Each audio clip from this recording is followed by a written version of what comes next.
Hello students, in the last lecture we started discussion about gas laws.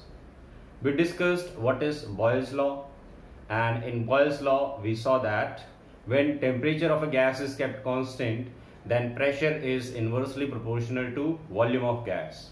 So this is Boyle's law. Today we are going to start with Charles law. Charles law, this is the second law in gas laws. This was given by a French scientist whose name was J. Charles, and the year was 1787. इन्होंने बोला आपके पास एक cylinder है, इस cylinder में हमने कोई gas fill कर रखी है और इस सिलेंडर में एक मूवेबल पिस्टन लगी हुई है. This movable piston is fixed in this cylinder और इसके अंदर हमने कोई गैस जो है इसको फिल कर रखा है. तो अभी ये सिलेंडर जो है वो रूम टेम्परेचर पे है और ये पिस्टन जो है उसकी पोजीशन यहां पर है. तो इस टाइम पर ये जो गैस है इस कंटेनर के अंदर, इसकी वॉल्यूम हम मान लेते हैं दिस वॉल्यूम इज V. और इस पिस्टन के ऊपर कौन प्रेशर अप्लाई कर रहा होगा? एयर यहां पर प्रेजेंट होगी, तो एयर यहां पर प्रेशर अप्लाई कर रही होगी. दैट इज एटमॉस्फेरिक प्रेशर, जिसकी वैल्यू रहती है 180 m.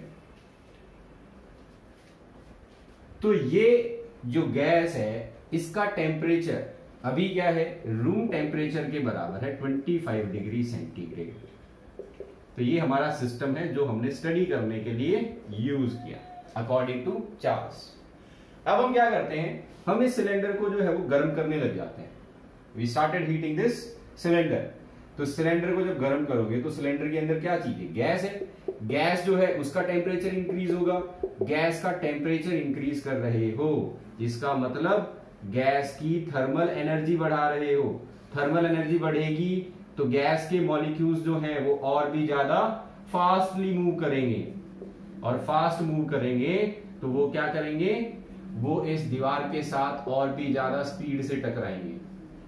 भाई काइनेटिक एनर्जी बढ़ गई तो स्पीड बढ़ जाएगी और स्पीड बढ़ जाएगी तो दीवार के साथ जो टकरा रहा है ये फोर्स भी बढ़ जाएगा. फोर्स बढ़ेगा तो मतलब कहने का मतलब क्या है? प्रेशर बढ़ गया. जब हम किसी गैस को गर्म करते हैं तो प्रेशर इंक्रीज हो जाता है और प्रेशर इंक्रीज हो जाएगा तो वो क्या करेगा? इस पिस्टन को बाहर की तरफ पुश करेगा. अब बाहर क्या चीज है? बाहर तो सिर्फ हवा है. बाहर इस चीज को रेजिस्ट करने के लिए सिर्फ एयर है. तो एयर जो प्रेशर अप्लाई करती है वो क्या रहता है? Constant 180 m. तो ये पिस्टन जो है वो धीरे धीरे क्या होगी? ऊपर की तरफ राइज करने लगेगी. तो सपोज आप जो है वो इसको 5 मिनट के लिए गर्म करते हो और 5 मिनट बाद में पिस्टन की पोजीशन जो है वो यहां आ जाती है. तो ये पिस्टन बाहर की तरफ पुश हुई because this pressure exerted by the gas molecule. और जब ये पिस्टन यहां पहुंच जाती है तो वॉल्यूम क्या हो जाती है? गैस की बढ़ जाती है, वॉल्यूम इंक्रीज. तो अब दो चीजें हो रही हैं. हमने इसका टेम्परेचर इंक्रीज किया तो सपोज 25 डिग्री सेंटीग्रेड से 50 डिग्री सेंटीग्रेड पे हम टेम्परेचर ले गए. ठीक है, तो इसको मैं इनिशियल कंडीशन मान लेता हूं. इनिशियल कंडीशन लिख देता हूं यहां पर. इनिशियल कंडीशन क्या है कि भाई टेम्परेचर हमारा 25 डिग्री सेंटीग्रेड था तो इसको हम क्या मान लेते हैं? T1. ठीक है, और उस टाइम पर वॉल्यूम जो थी this is equal to V1. तो जितनी भी वॉल्यूम रही होगी ये.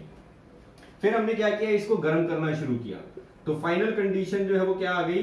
कब तक गर्म करते रहे इसको? जब तक इसका टेम्परेचर जो है वो 50 डिग्री सेंटीग्रेड ना पहुंच जाए.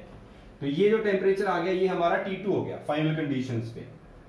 और इतना हीट करने पर ये गैस क्या होगी? प्रेशर अप्लाई करेगी तो एक्सपैंड होगा. एक्सपैंड होगा तो पिस्टन पीछे की तरफ जाएगी तो वॉल्यूम क्या हो जाएगी? वॉल्यूम अब बढ़ जाएगी और इस वॉल्यूम को मैं मान रहा हूं V2. ये वॉल्यूम V1 थी, ये वॉल्यूम होगी V2. अब देखो यहां पर चेंज क्या हुआ है. जब तुमने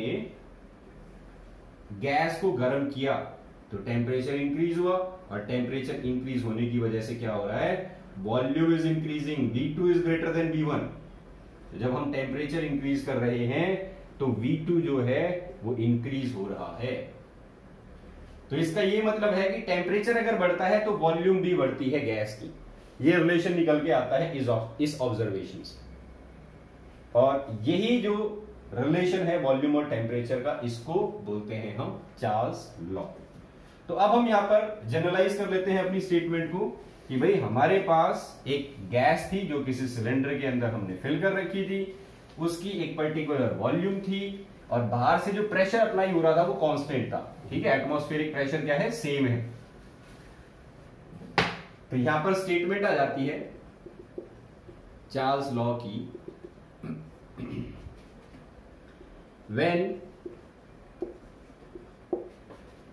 the temperature of gas is increased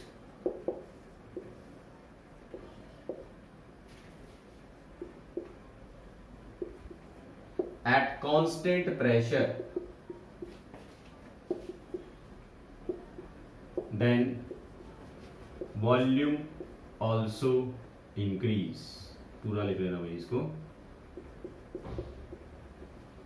volume also increase. दूसरे अगर टर्म्स में बोले तो volume of a gas is directly proportional to temperature at constant pressure. So volume is directly proportional to temperature at constant pressure. ठीक है, तो इसको हम लिख सकते हैं V is directly proportional to T। तो ये आ गई चार्ल्स लॉ की स्टेटमेंट इस एक्सपेरिमेंट के स्टडी से। चलिए अब देखो इस रिलेशन को हम कैसे लिख सकते हैं। इस रिलेशन को हम ऐसे लिख सकते हैं, अब V is equal to K multiplied by T, where K जो है वो क्या है, प्रोपोर्शनैलिटी कांस्टेंट। तो ये हमारी इक्वेशन फर्स्ट है। इस इक्वेशन को मैं ऐसे लिख सकता हूं, V upon T is equal to K, मतलब volume upon temperature is constant. ये हमारी इक्वेशन सेकेंड। तो जब तक आप प्रेशर को कांस्टेंट रखेंगे, ठीक है, प्रेशर जब तक कांस्टेंट रहेगा हमारे सिस्टम का, अगर हम टेम्परेचर बढ़ाएंगे तो गैस की वॉल्यूम बढ़ जाएगी और V अपॉन T क्या रहेगा, कांस्टेंट। अगर हम टेम्परेचर कम कर देते हैं तो गैस की वॉल्यूम कम हो जाएगी, अभी भी इन दोनों का रेशियो क्या रहेगा, सेम रहेगा, कांस्टेंट। तो ये रिलेशन जो है इसकी तरफ पॉइंट आउट करती है कि वॉल्यूम अपॉन टेम्परेचर का रेशियो सेम रहता है अगर प्रेशर को कांस्टेंट रखा जाए तो। अब हम इसका एक एग्जांपल ले लेते हैं और इसका फॉर्मूला जो है वो लिख लेते हैं। देखो फॉर्मूला क्या था कि let us suppose a gas is filled in cylinder fitted with a movable piston, fitted with a movable piston is at temperature T1 and occupy volume is equal to V1। तो ये cylinder बना लो, इसमें ये piston लगी हुई है, इस piston के बाहर जो प्रेशर काम कर रहा है that is atmospheric pressure 180 m। यहां पर एक गैस फिल कर रखी है, इस गैस की वॉल्यूम जो है वो है V1 और इसका टेम्परेचर जो है वो है T। ठीक है, ये हो गई इनिशियल कंडीशन। फिर इसके बाद में हम लिखेंगे when we heat this gas contained in the cylinder, when this cylinder is heated, तो क्या होगा, the thermal energy of gas molecule increase, hence kinetic energy increase, due to which pressure in the cylinder increase, comma, this push the piston outside, इससे piston जो है वो बाहर की तरफ मूव करती है, and hence volume increases and becomes V2। तो यहां पर लिख लेना बच्चों, V2 is greater than V1 due to expansion, due to expansion. So when this cylinder is heated, कब तक हीट करना है इसको, जब तक इसका टेम्परेचर T2 ना पहुंच जाए, ठीक है। तो according to this Charles law, Charles law के अकॉर्डिंग क्या है, V1 upon T1 initial conditions, temperature है T1 और वॉल्यूम थी V1। तो अकॉर्डिंग टू चार्ल्स लॉ क्या आ जाएगा, V1 upon T1 is equal to K at constant pressure, ठीक है। तो प्रेशर कांस्टेंट है, कौन सा प्रेशर कांस्टेंट है, बाहर से जो एटमॉस्फेरिक प्रेशर काम कर रहा था पिस्टन के ऊपर वो कांस्टेंट था। तो V1 अपॉन T1 किसके बराबर आ गया, K के बराबर आ गया। K क्या था हमारा, प्रोपोर्शनैलिटी कांस्टेंट। फाइनल कंडीशंस लिख लो ऐसे ही, हमने क्या किया, गैस को गर्म कर दिया, गर्म करने का मतलब है उसका टेम्परेचर इंक्रीज करके पहुंचा दिया T2, और वॉल्यूम क्या हो जाएगी, वॉल्यूम हो जाएगी यहां पर V2। तो according to Charles law V2 upon T2 is equal to K। K जो है कांस्टेंट अभी भी वही है जो यहां पर था, ठीक है। तो जब तक तुम्हारा प्रेशर कांस्टेंट रहेगा K की वैल्यू जो है वो चेंज नहीं होगी। तो यहां पर भी एट कांस्टेंट प्रेशर। तो इन दोनों रिलेशन से क्या पता चल रहा है, इन दोनों रिलेशन से हम ये लिख सकते हैं, hence V1 upon T1 is equal to V2 upon T2। तो इसका मतलब है V1 upon T1 is equal to V2 upon T2। ये रिलेशन हमें यूज करनी है न्यूमेरिकल्स कैलकुलेट करने के लिए। तो जब भी आपके पास कोई गैस जो है उसकी वॉल्यूम और टेम्परेचर दिया जाएगा, फिर उसके बाद में उसका टेम्परेचर चेंज किया जाएगा, वॉल्यूम कैलकुलेट करवाई जा सकती है या वॉल्यूम देके टेम्परेचर कैलकुलेट करवाया जा सकता है। तो यहां पर हम चार्ल्स लॉ जो है उसको इस तरीके से अप्लाई करते हैं। और चार्ल्स लॉ की स्टेटमेंट क्या थी, वॉल्यूम जो होता है किसी भी गैस का वो टेम्परेचर के डायरेक्टली प्रोपोर्शनल होता है एट अ कांस्टेंट प्रेशर। अब देखो बच्चों, यहां पर हम जो है वो ग्राफ स्टडी कर लेते हैं एक बार, वॉल्यूम का और टेम्परेचर का किस तरीके से चेंज होगा। तो मैं ग्राफ ड्रॉ कर रहा हूं, यहां पर ग्राफ है वॉल्यूम वर्सेस टेम्परेचर। तो हमने अभी इक्वेशन क्या लिखी थी, V is equal to K into T according to equation first. इसको इक्वेशन थर्ड नाम देना बच्चों। According to equation first V is equal to KT। इसको मैं अगर मैं ऐसे लिख दूं तो इससे कोई चेंज नहीं होगा, जीरो ऐड कर दिया मैंने। ये y एक्सिस पे लेना है, ये x एक्सिस पे लेना है, और ये हो जाएगा हमारा इंटरसेक्शन पॉइंट। ये क्या बन गई, this is a straight line equation. Straight line equation में ये y एक्सिस पे रहता है, ये हमारा x एक्सिस पे रहता है। ये क्या होता है, ये होता है स्लोप, और ये क्या होता है, ये होता है इंटरसेप्ट। इंटरसेप्ट मतलब स्टार्टिंग पॉइंट, लाइन जो है वो किस पोजीशन से स्टार्ट होगी। तो यहां पर अगर मैं वॉल्यूम रखता हूं, यहां पर अगर मैं टेम्परेचर रखता हूं, तो अगर इंटरसेक्शन पॉइंट 0 आ रहा है तो इसका मतलब लाइन यहां से स्टार्ट होगी ओरिजिन से। और स्लोप अगर पॉजिटिव है तो लाइन हमेशा ऊपर की तरफ जाएगी, इस तरीके से।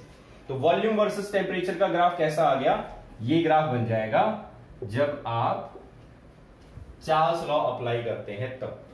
So this is the graph for volume versus temperature. चलो अब जो है हम एक और फॉर्म जो है वो देख लेते हैं। ये भी चार्ल्स लॉ को लिखने का दूसरा तरीका है, चार्ल्स लॉ को लिखने का दूसरा तरीका है सिर्फ, मतलब उसको मैथमेटिकली हम जब लिख रहे हैं तो उसको इक्वेशन जो है वो थोड़ा सा अलग तरीके से लिखा जा रहा है। हालांकि न्यूमेरिकल वगैरह सॉल्व करने के लिए हम थर्ड इक्वेशन का ही यूज करते हैं। तो ये सेकंड मेथड है बच्चों, second method to represent Charles law. Statement लिख लो पहले तो इसकी, at constant pressure the volume of a gas increase or decrease by 1/273 times 1/273 times of its volume at 0 degree centigrade.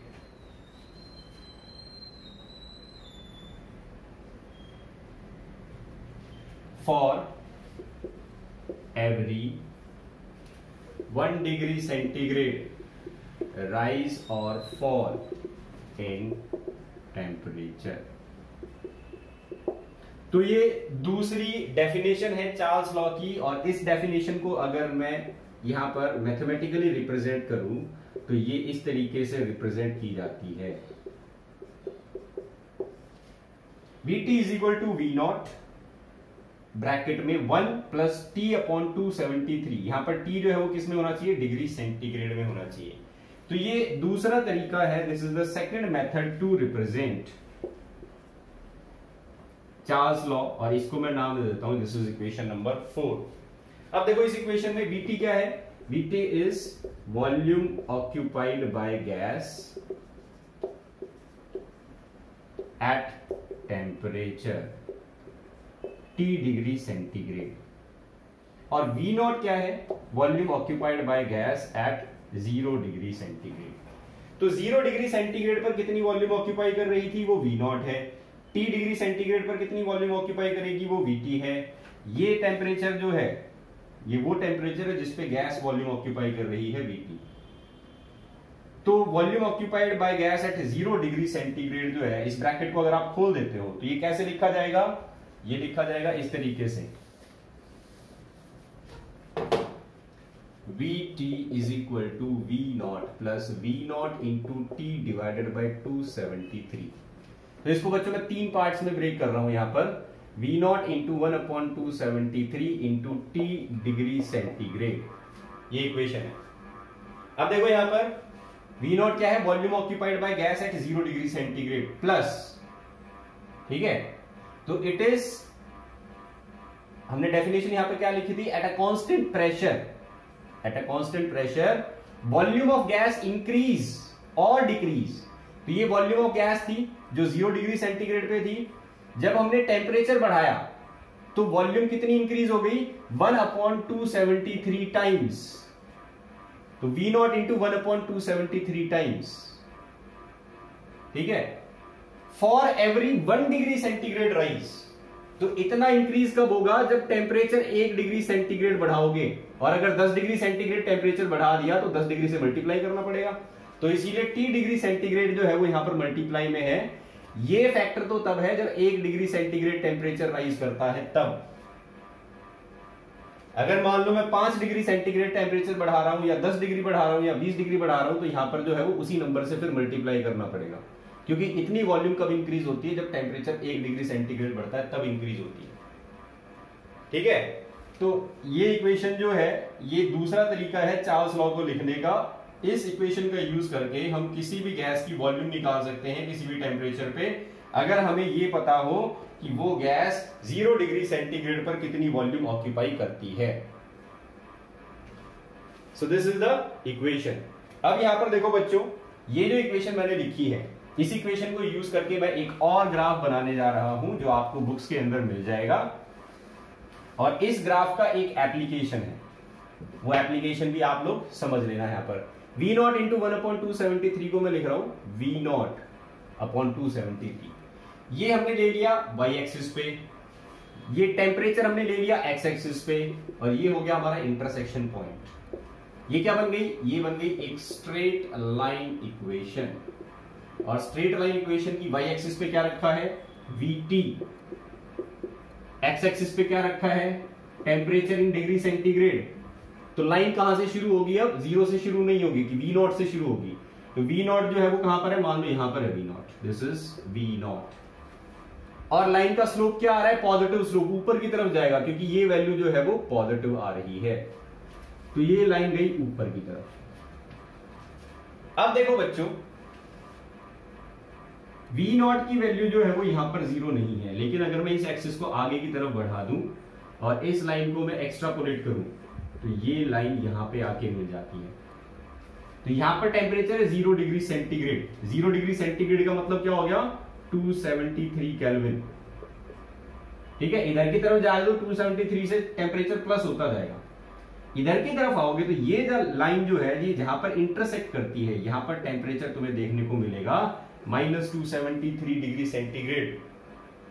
तो जितनी भी गैसेस हैं अकॉर्डिंग टू दिस इक्वेशन, इतने टेम्परेचर पर आने के बाद उन सब की वॉल्यूम कहां पर थी, इस एक्सिस पे वॉल्यूम थी। यहां पर अगर तुम आ गए इसका मतलब तुम्हारी वॉल्यूम क्या होगी, 0। तो इस टेम्परेचर पे आने के बाद सभी गैसेस की वॉल्यूम जो है वो क्या हो जाती है, 0। तो इस इक्वेशन में if temperature T degree centigrade is -273, इतना टेम्परेचर है अगर सेंटीग्रेड में, तो इस फॉर्मूले में अगर मैं पुट करूं तो VT is equal to V0 plus V0 upon 273 into -273। इससे ये कैंसिल, माइनस साइन इधर आ जाएगा, क्या बनेगा, V0 माइनस V0, इसका मतलब क्या हुआ, 0। तो volume occupied by a gas at -273 degree centigrade it becomes 0।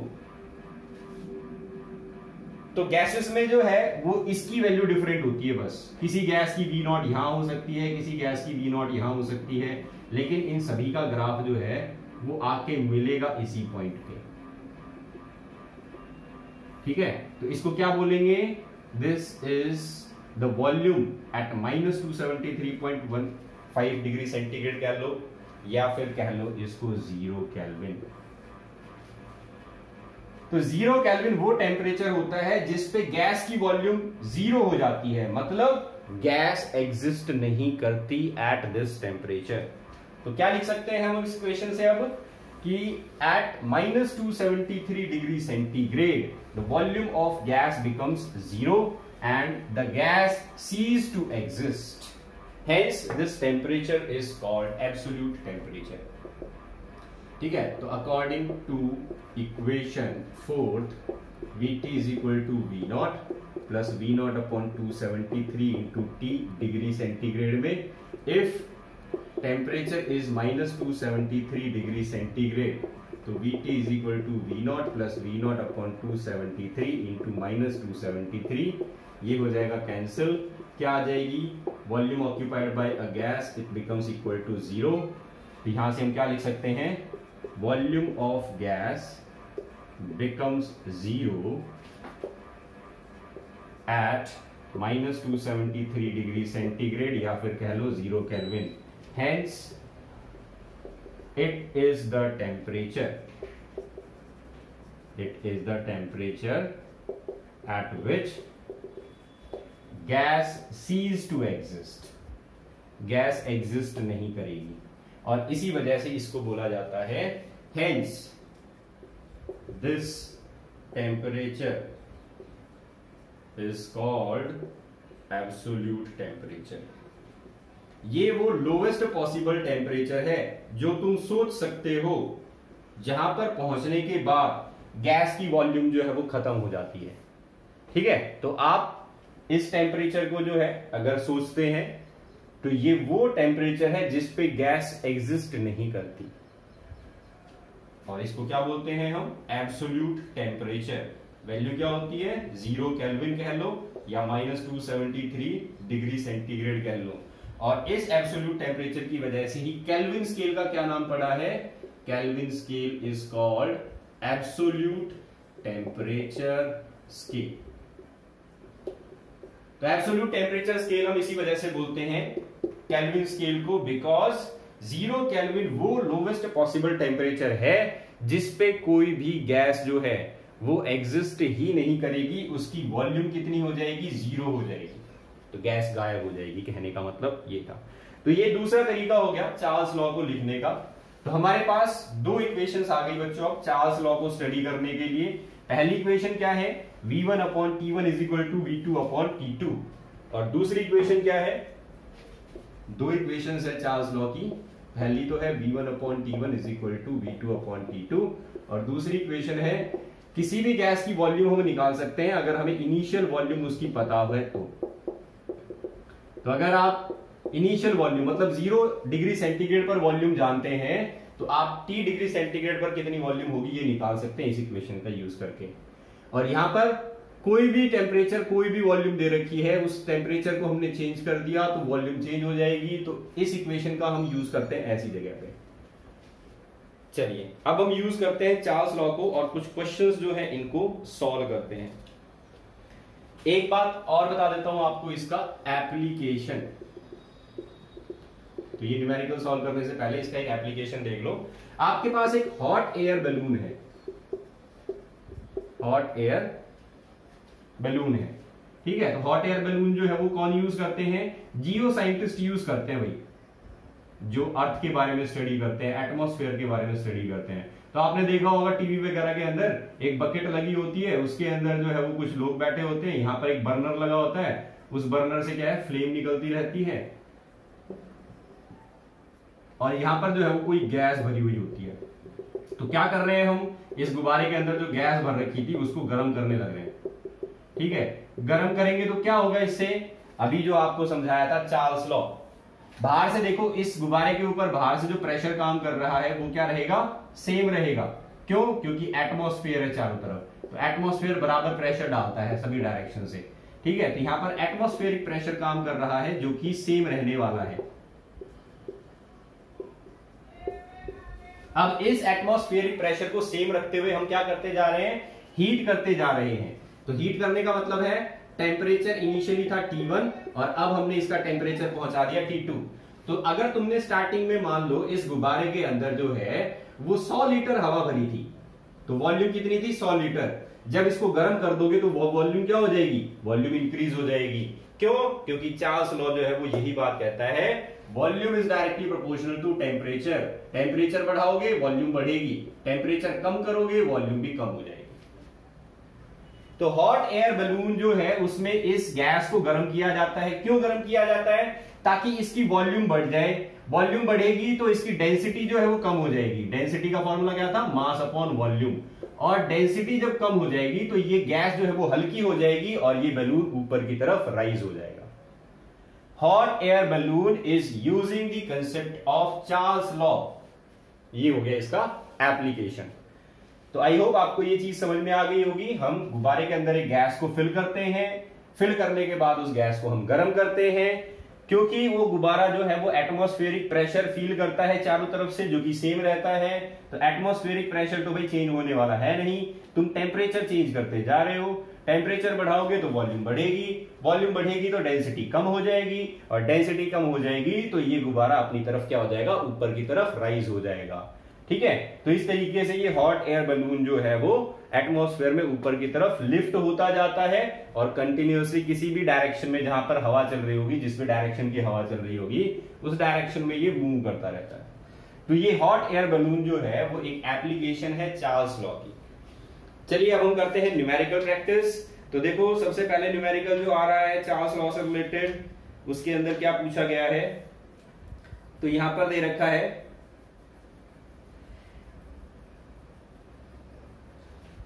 at 15 degree centigrade the volume of hydrogen is 20 ml. Now this hydrogen gas is heated up to 35 degree centigrade. Now calculate what is the volume of hydrogen gas. तो question दे रखा है, हमारे पास hydrogen gas है किसी cylinder में भर रखी है हमने, और ये सिलेंडर जो है यहाँ पर इसकी वॉल्यूम जो है वो 20 ml है, ठीक है। तो H2 गैस फिल कर रखी थी और इस गैस का टेम्परेचर दे रखा है 15 डिग्री सेंटीग्रेड टेम्परेचर था इस गैस का इस सिलेंडर के अंदर। अब हमने क्या किया, हमने इस सिलेंडर को गर्म करना शुरू कर दिया। गर्म करके इसका टेम्परेचर 15 डिग्री सेंटीग्रेड से कहां पहुंचा दिया, 35 डिग्री सेंटीग्रेड तक पहुंचा दिया। तो अब तुमसे सवाल ये पूछा गया है, जब इसका टेम्परेचर इतना बढ़ा दोगे तो भाई पिस्टन जो है जो इस सिलेंडर में लगी होगी वो पीछे की तरफ जाएगी, क्योंकि अभी आपको बताया था जब टेम्परेचर बढ़ाते हैं तो काइनेटिक एनर्जी बढ़ जाती है, काइनेटिक एनर्जी बढ़ती है तो प्रेशर बढ़ता है, प्रेशर बढ़ेगा तो पिस्टन पीछे की तरफ जाएगी, पीछे की तरफ जाएगी तो मतलब वॉल्यूम जो है वो चेंज हो जाएगी। तो अब तुम्हें वॉल्यूम निकालनी क्या आएगी यहाँ पर। तो ये हो गई हमारी इनिशियल कंडीशंस, ठीक है। तो क्वेश्चन को पढ़ने के बाद इस तरीके से लिख लिया करो कि हमारी गैस जो थी उसका इनिशियल टेम्परेचर था 15 डिग्री सेंटीग्रेड और इसकी वॉल्यूम जो थी वो थी 20 ml। तो ये हो गई V1। अब ऐसे ही जो है फाइनल कंडीशन हमें दे रखी है। फाइनल कंडीशन में क्या दिया है कि आपने गैस को हीट किया और इसका टेम्परेचर कितना पहुंचा दिया 35 डिग्री सेंटीग्रेड और वॉल्यूम कितनी हो गई, वॉल्यूम हमें कैलकुलेट करनी है, हमें नहीं पता। तो कैसे होगा भाई ये सवाल। तो सिंपल सी इक्वेशन है जो अभी हमने लिखी थी, V1 upon T1 is equal to V2 upon T2। तो इन दोनों का रेशियो जो आएगा और इन दोनों का रेशियो जो आएगा वो सेम रहेगा, क्योंकि हमने क्या कर रखा है, प्रेशर सेम दे रखा है। बाहर से जो हवा का दबाव काम कर रहा है वो सेम है इस पिस्टन के ऊपर, तो प्रेशर को हमने चेंज नहीं कर रखा, ठीक है। तो प्रेशर कांस्टेंट था, तो V1 upon T1 is equal to V2 upon T2। ये इक्वेशन यूज करनी है। अब इस इक्वेशन को यूज करने से पहले एक बात समझ लो बच्चों, चार्ल्स लॉ के अंदर हमेशा टेम्परेचर जो यूज करना है इस फॉर्मूले के अंदर वो यूज करना है केल्विन में, ठीक है। तो नोट कर लेना इस पॉइंट को,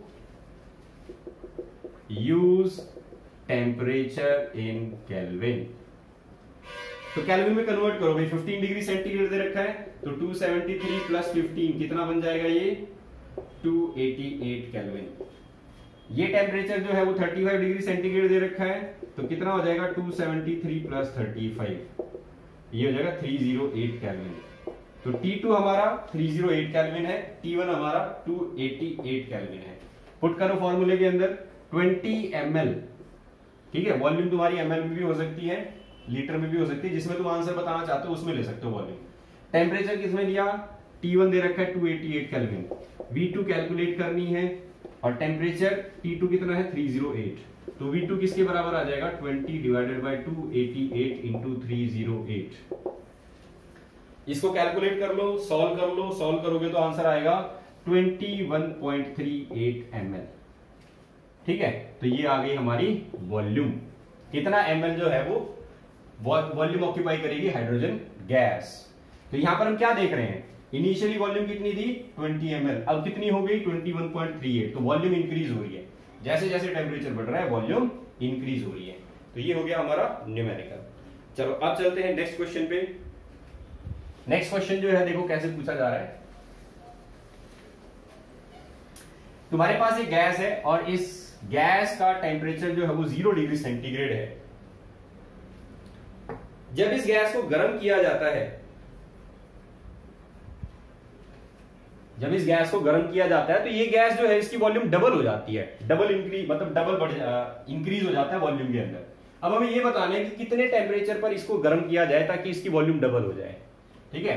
तो तुम्हारे पास एक सिलेंडर है, इस सिलेंडर के अंदर कोई गैस भर रखी है तुमने और यहां पर एक पिस्टन लगी हुई है। इसके बाहर से जो प्रेशर काम कर रहा है वो 1 atm है। इस गैस की वॉल्यूम जो थी वो कितनी थी, हम मान लेते हैं V है, ठीक है। और इस गैस का टेम्परेचर कितना है, ये हमने मान लिया T है। तो V1 इनिशियल कंडीशन मान लो इनको, ये दोनों इनिशियल कंडीशन गिवन है कि भाई इनिशियल कंडीशन पे वॉल्यूम जो है ये तो है V1 और टेम्परेचर जो है ये है हमारा T1। अब ये क्या कह रहा है कि आप इस गैस को गर्म करो, और कब तक गर्म करो, जब तक इसकी वॉल्यूम जो है वो डबल ना हो जाए। तो मतलब फाइनल वॉल्यूम जो है वो कितनी आनी चाहिए 2 टाइम्स V1, इनिशियल की डबल। तो टेम्परेचर कितना होगा जिस पे तुम्हें हीट करना पड़ेगा इसको, तो कितने टेम्परेचर तक इसको हीट करें ये हमें कैलकुलेट करना है। तो आई होप आपको क्वेश्चन जो है वो समझ में आ गया होगा। तो इसको कितना गर्म किया जाए कि ये गैस जो है इसकी पिस्टन यहां पहुंच जाए और ऑलमोस्ट जितनी वॉल्यूम यहां पर थी इतनी ही वॉल्यूम और ज्यादा बढ़ जाए। तो यहां पर V1 यहां पर V1, तो टोटल वॉल्यूम क्या हो गई 2 टाइम्स V1। तो फॉर्मूला पुट करो, V1 upon T1 is equal to V2 upon T2। V1 की वैल्यू क्या है, V1 को V1 ही रखना है। V2 की वैल्यू पुट करेंगे, ठीक है। तो V1 upon T1 is equal to V2 की वैल्यू क्या आ रही है 2V1। टेम्परेचर हमें निकालना है, V1 से V1 कैंसिल, तो T2 क्या आ गया, T2 is equal to 2 times T1। Answer आ गया। आपको यहां पर जो भी टेम्परेचर होगा उससे क्या करना है, 2 टाइम्स इंक्रीज करना है। और यहां पर टेम्परेचर कितना दे रखा है हमें क्वेश्चन के अंदर, क्वेश्चन में यहां पर टेम्परेचर दे रखा है दिस इज 0 डिग्री सेंटीग्रेड। तो डिग्री सेंटीग्रेड में है तो इसको क्या कन्वर्ट करना पड़ेगा, केल्विन में कन्वर्ट करना पड़ेगा। तो 273 केल्विन ये टेम्परेचर T1 की वैल्यू है। तो यहां पर पुट करते हैं तो T2 is equal to 2 into 273 Kelvin. क्या आंसर आ जाएगा, 645। तो इतने टेम्परेचर पर गर्म करना पड़ेगा इस गैस को, तब इसकी वॉल्यूम डबल हो जाएगी। तो ये हो गया हमारा क्वेश्चन चार्ल्स लॉ का। चलिए एक और क्वेश्चन जो है वो करके देखते हैं इसी तरीके से।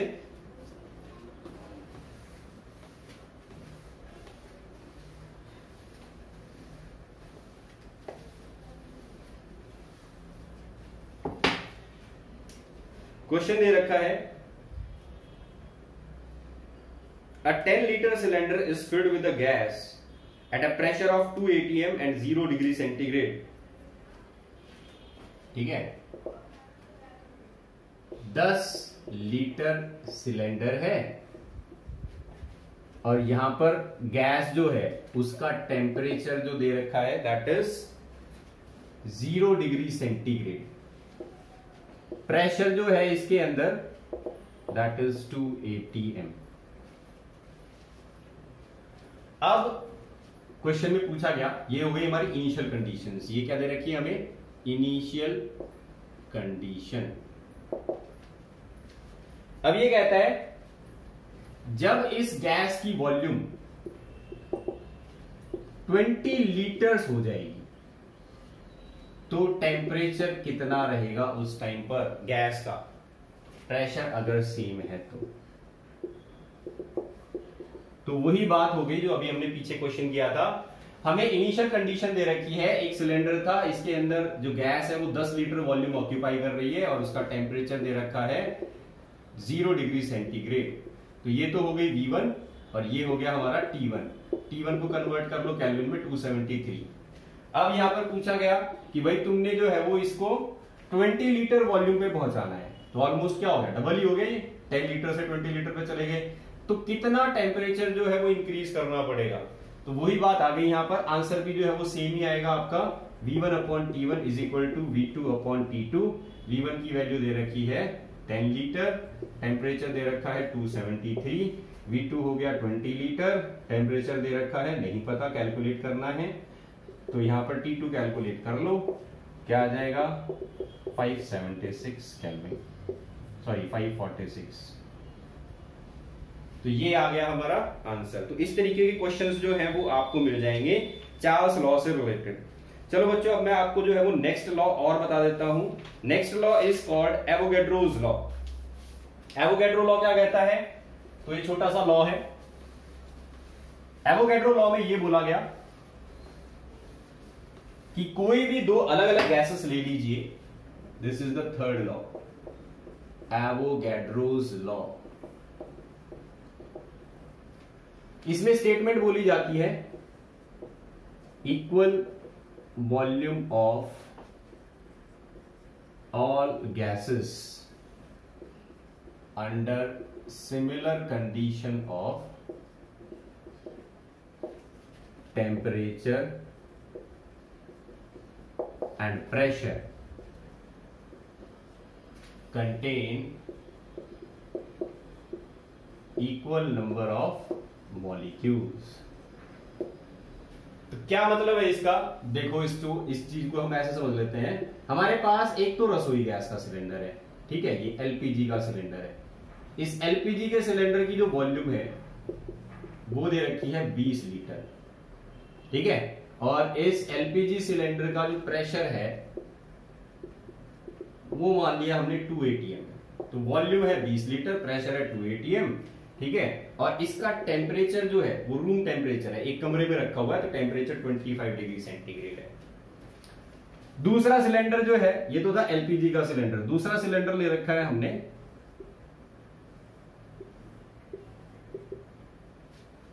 भाई एलपीजी से ज्यादा बेटर रहेगा, यहां पर एक गैस वाला ले लो, सीएनजी गैस ले लेते हैं हम। सीएनजी गैस का मतलब मीथेन, एक ही गैस है इसके अंदर। एलपीजी क्या हो जाती है, मिक्सचर ऑफ गैसेस हो जाती है, उसमें methane, ethane, propane, butane, 4 gases हो जाती है। तो मैं एक गैस वाला सिलेंडर ले रहा हूं, यहां पर सीएनजी का सिलेंडर है। दूसरा सिलेंडर है ऑक्सीजन गैस का, इसकी भी वॉल्यूम कितनी है, वही 20 लीटर। इसके अंदर जो प्रेशर है वो भी कितना है, सेम 2 atm। और ये सिलेंडर जो है ये भी उसी कमरे में रखा हुआ है जहां पर ये सीएनजी वाला सिलेंडर रखा हुआ है। तो यहां पर टेम्परेचर 25 डिग्री सेंटीग्रेड है, तो गैस का टेम्परेचर भी 25 डिग्री सेंटीग्रेड हो गया। तो अकॉर्डिंग टू दिस लॉ, भले ही तुम्हारे पास दो अलग अलग गैसेस हैं, लेकिन क्योंकि इन दोनों गैसेस की वॉल्यूम सेम है, इनका प्रेशर सेम है, इनका टेम्परेचर सेम है, तो अगर ये तीनों कंडीशंस सेम होती हैं तो दोनों गैसेस के अंदर, इन दोनों सिलेंडर के अंदर नंबर ऑफ मॉलिक्यूल्स जो पाए जाएंगे वो सेम रहेंगे। तो अब देखो मीथेन जो है उसके अंदर तो 5 एटम मिलकर मॉलिक्यूल बना रहे हैं, ऑक्सीजन के अंदर 2 एटम मिलकर मॉलिक्यूल बना रहे हैं, दोनों के मॉलिक्यूल अलग अलग थे, लेकिन फिर भी क्या आ रहा है, नंबर ऑफ मॉलिक्यूल, यहां जितने मॉलिक्यूल्स होंगे CH4 के उतने ही मॉलिक्यूल्स इधर ऑक्सीजन के होंगे। तो अगर इधर 100 मॉलिक्यूल्स है इसके, तो इधर भी 100 मॉलिक्यूल ही मिलेंगे, ठीक है। यहां पर अगर तुम्हें 1000 मॉलिक्यूल मिलते हैं CH4 के, तो यहां पर भी 1000 मॉलिक्यूल ही मिलेंगे ऑक्सीजन के। तो ये मतलब है एवोगैड्रोस लॉ का। तो आपके पास भले ही दो अलग अलग गैसेस के सिलेंडर एक कमरे के अंदर रखे हुए हों, अगर दोनों सिलेंडर की वॉल्यूम सेम है, दोनों सिलेंडर का प्रेशर सेम है, एक ही कमरे में रखे हैं, मतलब उनका टेम्परेचर भी सेम है, तो उन दोनों सिलेंडर के अंदर जो भी गैस होगी उस गैस के नंबर ऑफ मॉलिक्यूल्स जो है वो क्या होंगे, बराबर होंगे। ये कौन कहता है, एवोगैड्रोस लॉ। तो एवोगैड्रोस लॉ को मैं इस तरीके से अब लिख सकता हूं,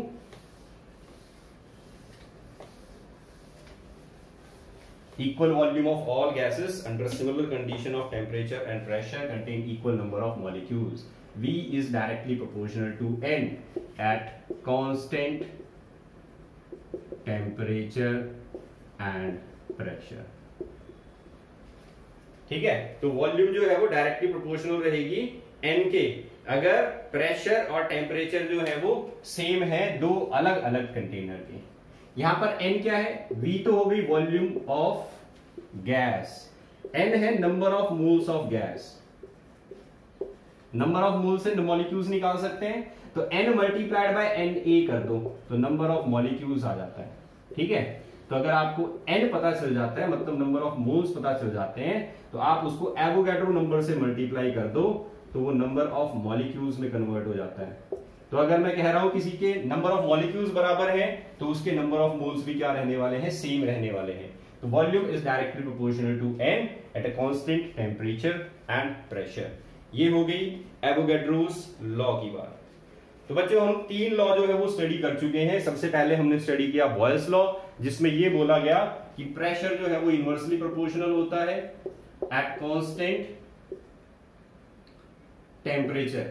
फिर हमने पढ़ा चार्ल्स लॉ, जिसमें ये बोला गया कि वॉल्यूम डायरेक्टली प्रोपोर्शनल है टेम्परेचर के एट अ कांस्टेंट प्रेशर। और तीसरा हमने पढ़ा एवोगैड्रोस लॉ, जिसमें ये बोला गया equal volume of all gases under similar condition of temperature and pressure contain equal number of molecules.